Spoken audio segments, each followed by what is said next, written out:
Hey everybody, welcome to today's Facebook Live. This looks a little strange. All right, that's better, I think. So I'm Dr. Anna Garrett, and I help women who are experiencing symptoms of perimenopause and menopause find natural solutions for their hormone imbalances so they can rock their mojo through midlife and beyond. And today I'm not going to talk about hormones per se.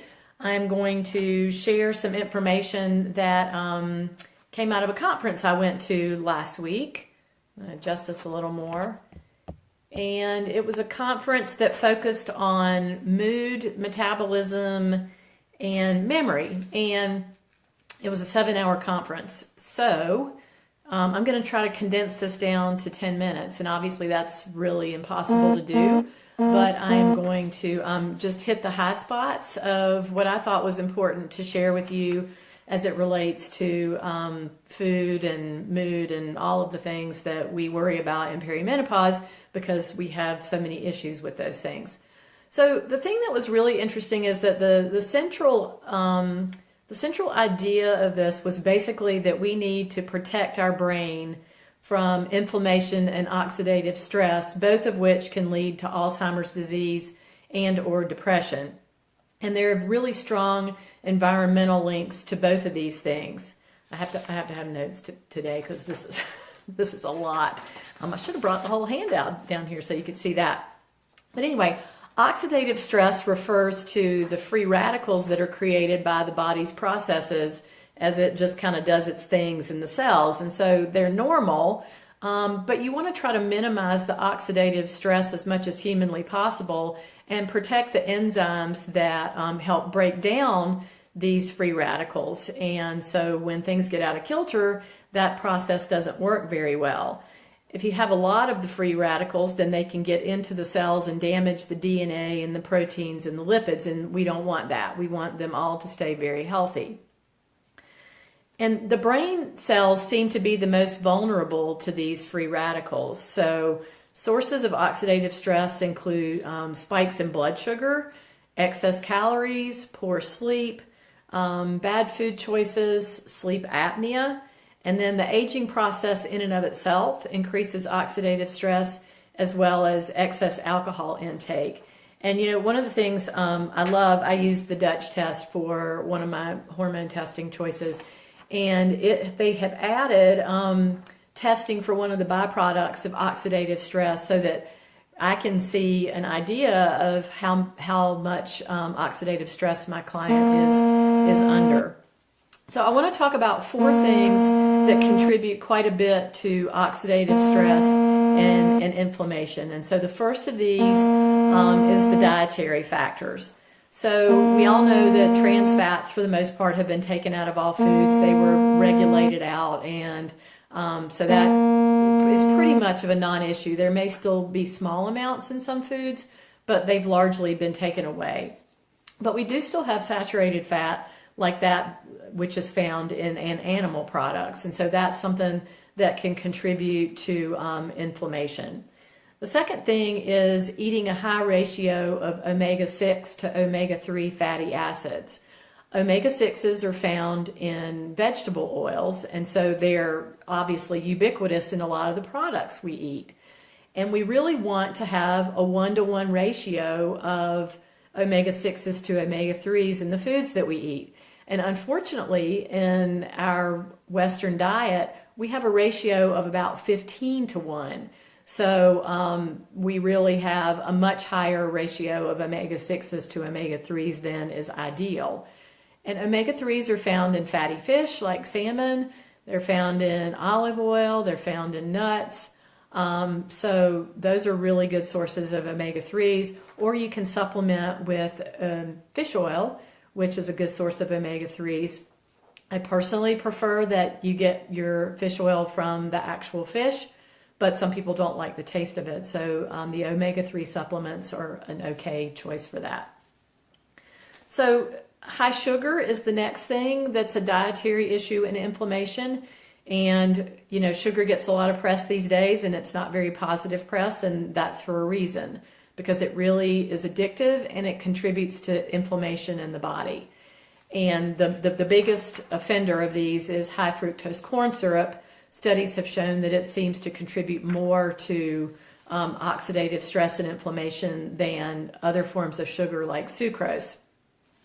So all of these things that I just mentioned damage the hippocampus in the brain, and the hippocampus is an area that's responsible for memory and learning. And it's also responsible for control of food intake. So when it gets damaged, we lose our ability to figure out when we need to eat, remember what we ate, and listen to our body's cues about do we need to eat. So, not only are we affecting our brain tissue, we're actually affecting the circuitry that controls some of our dietary intake. So it really is a vicious cycle. So that leaves us vulnerable to medicating with food or self-medicating with food or overeating. So the next thing I want to talk about that was important was high blood sugar. And high blood sugar, as you know, can lead to diabetes down the road if it goes on for long enough. And that's because insulin levels go up and the cells in your tissues become resistant to it. And your pancreas just cranks out more and more until your pancreas decides to quit working. And that's when you get diabetes. So that is sort of a simplistic explanation of what goes on there. But something different happens in the brain. The brain may get an initial insulin spike, but if it goes on long enough, the levels of insulin in the brain actually decline, even though they're high in the other tissues, and that can cause cognitive decline. So we really want to try to keep blood sugar and insulin levels stable as much as we can during the day. And the way to do that is to make sure that you're eating meals that have protein, fat, and fiber in them so that that keeps your blood sugar steady. The next thing is gut health. And we don't really talk a lot about gut health in the group, the Hormone Harmony Club, which is my private Facebook group where we talk all about hormones. And I think we should. And I'm going to focus on this a little bit more because so much of what goes on with our hormones is affected by our gut. Our gut is called our second brain. And the reason for that is because a lot of our neurotransmitters like serotonin and dopamine, our happy hormones, are made there. And I think like 70 or 80% of those are actually made in the gut.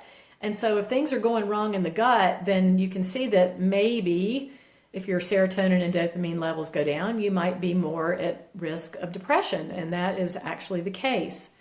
So what happens is you can get a situation called leaky gut. And some physicians don't believe this is actually a real thing.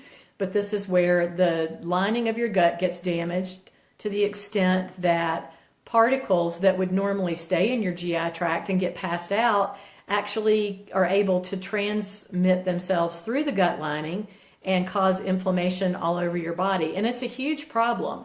And it can be caused by a lot of things. It can be caused by antibiotics. Some people have a sensitivity to wheat that can cause leaky gut. So there's a million things that can affect your gut. And we can make the gut healthier, of course.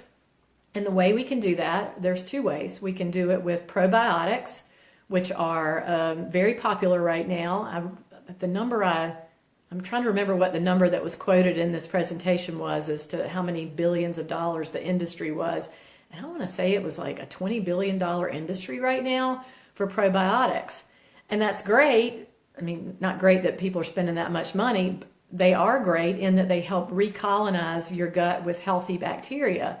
And that's important for closing up those leaky spots that develop and let things that go out, not go out anymore. With probiotics, you can get those from fermented foods like sauerkraut and kefir, yogurt. Those are all good sources of probiotics. If you're going to supplement, I definitely recommend getting a reputable brand. My personal bias is toward products that have been refrigerated because probiotics are live. And if they are not in a heat-stable form and they're stored in a lot of heat or humidity or whatever, they can deteriorate and die so that when you take them, they're really not doing you any good. So the dose I recommend that people start with is 50 billion colony-forming units per day. That sounds like a lot, but if you your gut has about 3 trillion bacteria in it, so it's sort of like a drop in the gut bacteria bucket. The other thing you can do is eat foods that are prebiotics. So what do prebiotics do? Well, they provide food for the gut bacteria. So they're found in foods like leeks and asparagus, onions, garlic, oats, some wheat, and bananas. So there are also prebiotic products that are now being added to foods to fortify them. So, I'm just imagining that's indigestible fiber that's being added to feed those gut bacteria. And then the last thing I want to talk about that's a real contributor to inflammation and oxidative stress is obesity. Obesity contributes to all of the things that I've just talked about: insulin deregulation, changes in fat cell hormones, oxidative stress, inflammation, and then imbalance in gut bacteria. And what happens is when fat cells become enlarged, they have free fatty acids that spill out of the cells into pancreas and skeletal muscle and the liver. And, that's the fat that gets distributed around your organs. And that really is the most dangerous kind of fat that there is when it comes to chronic disease, because it's very inflammatory. What we know about this fat tissue now is that it produces a substance called adipokines. And adipokines, there's about 100 different kinds of them. We're not sure of the mechanism of all of them, but what we do know is that they contribute to inflammation in a big way. We also know that fat makes its own estrogen. And so if you're somebody that struggles with estrogen dominance, if you're overweight, you're going to be making more estrogen of your own, other than that's just in your ovaries. And so that's just going to worsen the issues with estrogen dominance that you may have. So what's the bottom line here? Well, in my mind, there's several things you can do. The first is exercise. And the woman that presented this information at this conference mentioned exercise, I don't even know how many times, but it was a lot. And the reason for that is that exercise improves all of these situations that I just mentioned. One of the most striking things to me that was talked about was that they did a study of women who had an average age of 50, and the women that exercised in this study had better late life verbal memory than the women who did not. And I'm like, well, I want some of that. So if you want to help maintain your verbal memory into old age, then it's time to get moving. I mean, the other thing it does is it helps a lot with blood sugar control. It helps with weight control. So there's no downside to exercise at all, except you may be a little sore to start with. The other things to do would be to eat a more Mediterranean style diet, and that is very heavily focused on plants and fish and healthy oils like olive oil. And you can even have a little red wine. Although today I saw a study that was released where they went back and looked at all of the studies of women and alcohol and breast cancer risk. And if you drink more than 7 drinks a week, it like really ups your breast cancer risk. So that was kind of not good news, because you know me, I like a good glass of wine every now and then. So I got to do some thinking about that. So the other thing is to eliminate sugar. The Mediterranean diet is not full of sugar. And this can be really hard for some people to do because sugar is so super addictive. But to the extent possible, try to eliminate it as much as you can. And I'll tell you, going cold turkey is probably the way to go here, because sugar is a slippery slope. And if you're trying to just cut it back gradually, I actually think that that's harder. And I could be wrong, that's just me. Avoiding blood sugar spikes. So making sure that you're eating fat, protein, and fiber at every meal so that it helps to minimize blood sugar spikes, helps keep you fuller longer, and keeps that blood sugar steady. And then controlling inflammation and oxidative stress, and the ways to do that are just what I mentioned. So those are the pearls that I took away from about, 35 pages of a handout. So it was a lot to go through. If you have questions, I'm happy to answer those. If you want to put them in the Hormone Harmony Club or on this page, I will get to those as soon as I can. And I do want to let you know that I opened up registration for Fit, Fabulous, and Fierce Over 40 yesterday, and it's starting to fill up, and I only have 10 spots. So if you have any interest at all in this, please check it out. And I would say if you have any sort of emotional component to your eating, or your relationship with food is kind of wonky, and you spend a lot of your time thinking about it, this is definitely a program to consider, because when I take you through the BEAR process, we get rid of some of that that thinking about your body and food and the things that really take up mental energy that could be spent about 100 different better ways.